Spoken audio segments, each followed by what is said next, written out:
The cafe without Wi-Fi. Judy was a young woman who lived almost entirely online.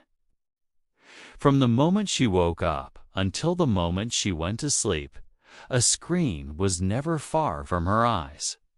She scrolled through social media while walking to work, checked her emails during breakfast, and let podcasts fill the silence as she brushed her teeth. Every pause, every gap in her day was instantly filled with digital noise. She loved the constant flow of information, the endless updates, the little bursts of validation from likes and comments. Her friends often teased her. "Judy, do you ever look up?" they asked.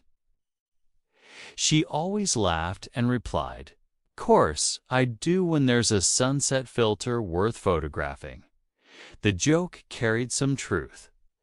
Judy rarely looked at the world directly. Her connection meant being online, messaging, posting, reacting. She thought she was connected to everything, when in reality, she was connected only to networks and apps.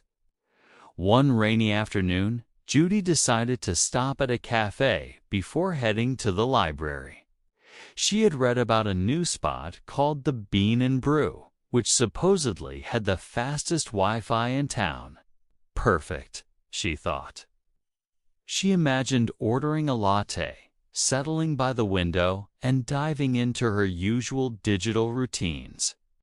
She followed directions on her phone, dodging puddles on the wet sidewalks. But when she arrived, she immediately sensed something unusual. The cafe looked warm and inviting from the outside. Wooden chairs, green plants on the windowsills, a soft golden glow from inside. Yet something was missing. There was no Wi-Fi sticker on the door, no sign announcing free internet.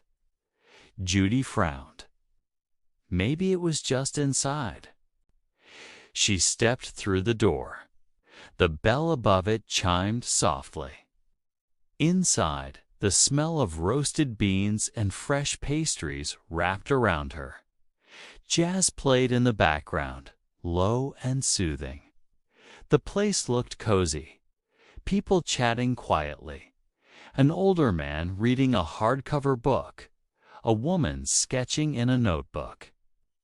But Judy noticed something shocking. No one was holding a phone. No laptops, no tablets, no earbuds. Everyone seemed completely present. She walked up to the counter and asked the barista, "Hi. Do you have Wi-Fi?" The barista smiled kindly. "Sorry, we don't. We believe in coffee and conversation here." Judy blinked. "No Wi-Fi? At all?" "Not even a little," he said with a wink. Her heart sank. A cafe without Wi-Fi. What was she supposed to do now? Still, she ordered a latte and sat by the window. For a few minutes, she stared at her phone, refreshing her screen over and over. But there was no signal. She tapped her fingers anxiously on the table, as if the internet might magically appear. Minutes dragged. 5, 10, 15.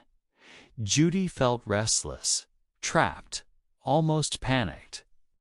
What was she supposed to do without her digital lifeline?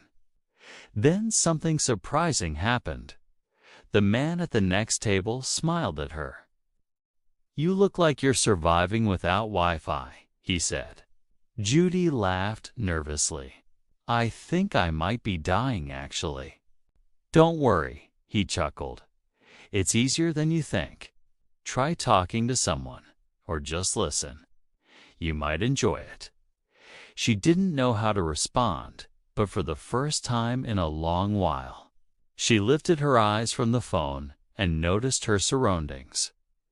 The rain tapping against the window, the smell of warm coffee, the sound of cups clinking softly, people's voices blending in gentle conversation. Her gaze fell on the young woman sketching nearby. Hesitantly, Judy leaned over. "What are you drawing?" she asked. The woman looked up, surprised but friendly. "The cafe," she replied. "I like to capture the little details, the chairs, the light, the people. It feels peaceful here. Peaceful, without Wi-Fi." Judy asked skeptically. The woman smiled. "Yes, when I disconnect, I actually see things." Judy chuckled. She realized she hadn't truly seen much of anything in months. Always screens, always updates, always online. She felt a twinge of regret. Encouraged, she kept talking. At first, it was awkward. Her words stumbled. Her laugh came too quickly. But soon, she and the woman, whose name was Clara, were sharing stories. Clara spoke about her art. Judy mentioned her favorite music. They compared books, talked about childhood memories, and discovered they both loved rainy days. Then another person joined, a man named Sam, who worked nearby. He asked if he could sit, and soon the three of them were talking together. They laughed at spilled sugar, swapped recommendations for good books, and shared small secrets. For Judy, it felt extraordinary. She realized she hadn't missed this kind of connection because she hadn't known she was missing it. In her digital world, she had thousands of friends and followers, yet she rarely had real conversations. Here, in this cafe without Wi-Fi, people listened. They responded with their own words, not with emojis. They laughed in real time. They saw her, not her profile picture. She looked around the room. Other tables were filled with quiet, meaningful interactions. A grandmother telling her grandson about her garden. A group bent over a board game. A man lost in a paperback novel. People weren't connected to the internet. They were connected to each other. Hours passed before Judy realized it. Her phone stayed untouched in her bag. By the time she left, the rain had stopped and the city streets shimmered under the evening sun.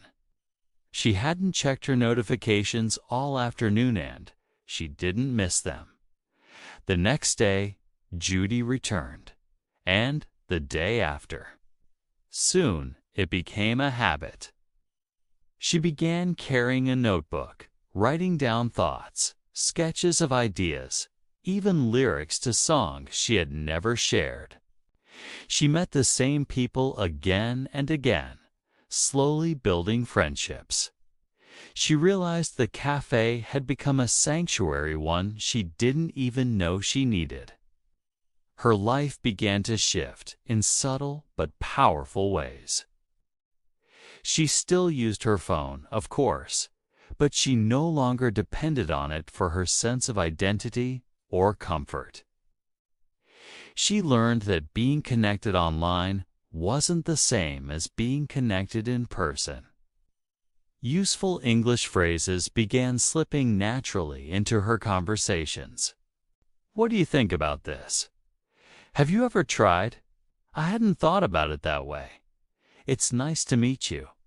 I really enjoy talking with you." They were simple, but they meant more than any post or like. Over time, Judy even began organizing small events at the cafe, poetry readings, sketching afternoons, storytelling nights. People gathered, shared their voices, and discovered community without screens. The cafe was thriving, not because of technology, but because of presence. One evening, Judy sat with her latte and thought back to her old life.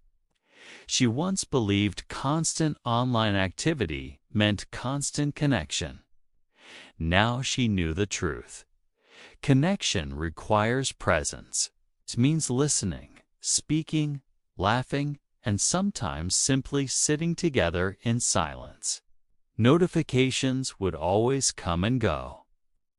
But the warmth of conversation, the sound of real laughter, and the feeling of being seen, those things lasted. Judy smiled as she closed her notebook and prepared to leave. Outside, the city buzzed with digital life, phones glowing in every passerby's hand. But Judy felt calm, grounded, and alive. She had discovered a new kind of world, one where people looked up instead of down. And every time she walked back into the Bean and Brew, she carried that lesson in her heart, ready to share it quietly with anyone who dared. To put their phone away and join her at a table in a cafe without Wi-Fi.